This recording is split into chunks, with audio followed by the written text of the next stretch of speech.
El juego del calamar ha llegado a su fin, y con ello sobreviene un sentimiento amargo. Primero que nada, la primera temporada se centraba en los matices de una sociedad consumista al borde de sus propios vicios. Su protagonista, Ji-hoon, emprendió todo un viaje la primera temporada hacia una inesperada victoria que no hizo más que crear en él un sentimiento de vacío, inferioridad e impotencia. Si al comienzo de esta historia Ji-hoon daba hasta lo imposible por conseguir riqueza, no es sino hasta que este dinero sangriento aparece enfrente suyo que no solo ya no lo desea, sino que el dinero ya no representa nada para él, nada que ambicionar o desear, solo un amargo recuerdo de aquellos que tienen el poder de imponer sus retorcidos deseos sobre la gente que vive a pie de calle. Claro que la mayoría de los personajes de esta serie están lejos de una persona honrada convencional, son más bien todo un espectro de personas con una misma necesidad, una necesidad incitada por una sociedad que, en la mayoría de los casos, exige más de lo que ofrece, una sociedad que sigue un juego. El juego del calamar. No se crean. Una sociedad cimentada en un capitalismo que incita a pasar por sobre otros, que rechaza la colaboración,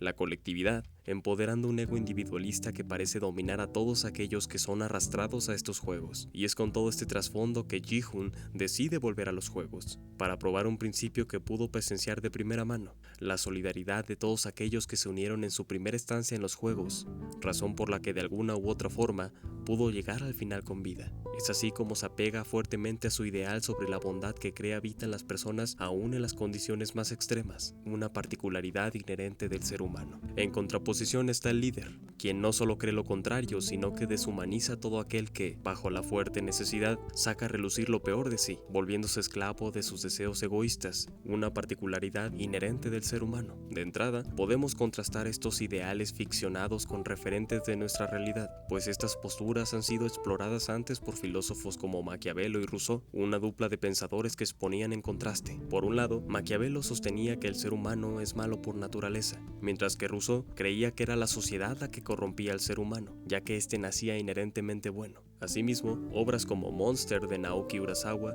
también escarban en la naturaleza humana a través de un protagonista y un antagonista con motivaciones opuestas, que navegan toda una historia hasta desembocar en un clímax que responde inclinadamente hacia una oposición, ya sea que si existe una bondad inherente en el ser humano o, todo lo contrario, el ser humano es un ser que bajo las condiciones propicias saca a relucir su oscuridad, siendo capaz de pasar por sobre otros sin importar qué.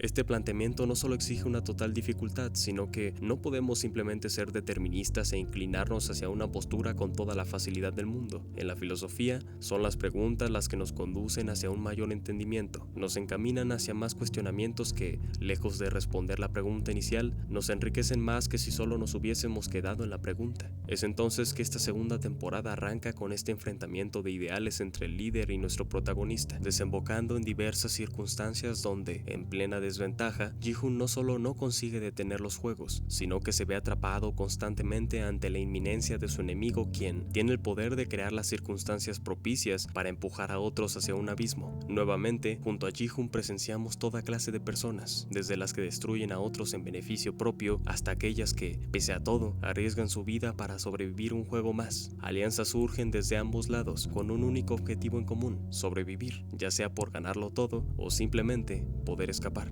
Vale la pena preguntarse entonces, ¿se puede ser fiel a uno mismo, incluso bajo circunstancias que te empujan a los extremos más oscuros del carácter humano? El neurólogo, psiquiatra y filósofo austriaco Viktor Frankl llegó a plantearse lo mismo en carne propia, mientras sobrevivía aprisionado en aquellos campos que fueron la cuna del abandono humano y la atrocidad pura durante la guerra. En su libro, El hombre en busca de sentido, Frankl explora este planteamiento diciendo: ¿acaso el hombre no puede escapar de la influencia de su entorno? ¿Carece el hombre en tales circunstancias de capacidad de elección si se limita o anula su libertad de actuar? Los supervivientes de los campos aún recordamos a los hombres que iban a los barracones a consolar a los demás, ofreciéndoles su único mendrugo de pan. Quizás no fueron muchos, pero esos pocos fueron una muestra irrefutable de que al hombre se le puede arrebatar todo, salvo una cosa: la libertad humana. La libre elección de la acción personal ante las circunstancias, para elegir el propio camino. Y estando allí, siempre habían ocasiones para elegir. Cada día, cada hora,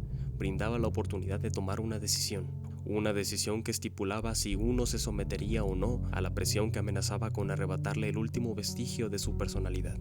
la libertad interior, una decisión que prefijaba si la persona se convertiría, al renunciar a la libertad y la dignidad, en juguete de las condiciones del campo, dejándose moldear por ellas hasta convertirse en el prisionero típico, de modo que cada hombre, incluso en condiciones trágicas, puede decidir quién quiere ser, espiritual y mentalmente, y conservar su dignidad humana. Ji-hoon pierde toda esperanza al grado de incluso ceder al odio y perderse a sí mismo, sin propósito, y a la deriva se entrega a una última esperanza, darlo todo por un ser inocente, por el vestigio de una humanidad perdida, nacido en medio del cinismo y la atrocidad, y en un último acto de redención, entrega su vida como la muestra pura de la libertad de elección. Así como el líder, consumido por el cinismo, decidió lo contrario, Ji-hoon le responde diciendo que no, diciendo que elige la humanidad por sobre todas las cosas, elige la bondad que vio en otros y afloró en sí mismo, elige dar su vida antes de vivir una a costa de otra inocente.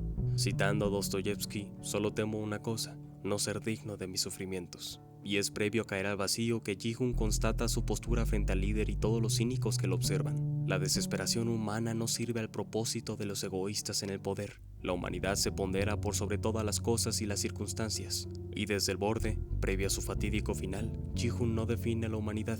Cae sin terminar de definirla, pues no puede. No existe algo concreto que pueda definir a los seres humanos. Lo único concreto para él se manifiesta en su libertad de elegir lo que es correcto para él, arruinando el espectáculo para todos. No es divertido de ver, no hay placer, ni en los cínicos, ni en el líder. No hay apuestas, no hay ganador, es amargo. Nada cambió, pues este no es un final acerca del cambio general, sino del cambio interno. En medio de un montón de circunstancias externas que pusieron a prueba a Ji-hoon durante toda la serie, Ji-hoon al final se encuentra lejos de ser ese ser egoísta que daba todo por sus propios intereses, y quizás ese es el único cambio que está en nuestro poder. Ji-hoon se vuelve más cercano a nosotros, las personas comunes, y nos enseña sobre la elección personal ante la inminencia de aquellos que someten a los demás bajo el yugo del poder. Ji-hoon mantiene su libertad personal, su libertad de elegir, y es bajo su mirada apagada que todo cae. Todo ese espectáculo que no terminó en nada satisfactorio para los poderosos.